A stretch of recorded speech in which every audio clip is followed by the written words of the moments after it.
চিত্রনায়িকা শবনম ইয়াসমিন বুবলী আবারও মা হতে যাচ্ছেন, এমন গুঞ্জনে সরগরম হয়ে উঠেছে দেশীয় চলচ্চিত্র অঙ্গন ও সামাজিক যোগাযোগ মাধ্যম। সম্প্রতি ভারতীয় কয়েকটি অনলাইন ও প্রিন্ট মিডিয়ায় প্রকাশিত খবরে দাবি করা হয় নতুন সন্তানের বাবা নাকি তার সাবেক স্বামী চিত্রনায়ক শাকিব খান।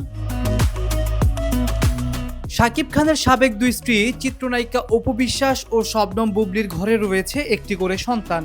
দীর্ঘদিন ধরেই এই তিন তারকাকে ঘিরে নানা আলোচনা ও বিতর্ক চলমান। কিছুদিন আগে শাকিব খান বুবলী ও তাদের পুত্র শেহজাদ খান বীরকে নিয়ে যুক্তরাষ্ট্রে দীর্ঘ সময় কাটান। সে সময়ের কিছু ব্যক্তিগত মুহূর্তের ছবি সামাজিক যোগাযোগ মাধ্যমে শেয়ার করেন বুবলী। সম্প্রতি দেশের একটি অনুষ্ঠানে অংশ নিয়ে নৃত্য পরিবেশন করেন বুবলী। অনুষ্ঠানে পরিহিত ঘাগরা পোশাকে তোলা কয়েকটি ছবি প্রকাশ্যে আসার পর সামাজিক যোগাযোগ মাধ্যমের একাংশ দাবি করতে থাকে তিনি অন্তঃসত্ত্বা। সেই গুঞ্জনের সূত্র ধরেই ভারতীয় গণমাধ্যমে খবর প্রকাশিত হয়। তবে এসব সংবাদ ও গুজবে বিরক্তি প্রকাশ করেছেন শবনম বুবলী। তিনি স্পষ্টভাবে জানিয়েছেন তার মা হওয়ার খবরটি সম্পূর্ণ ভিত্তিহীন এবং বাস্তবতার সঙ্গে এর কোনো সম্পর্ক নেই।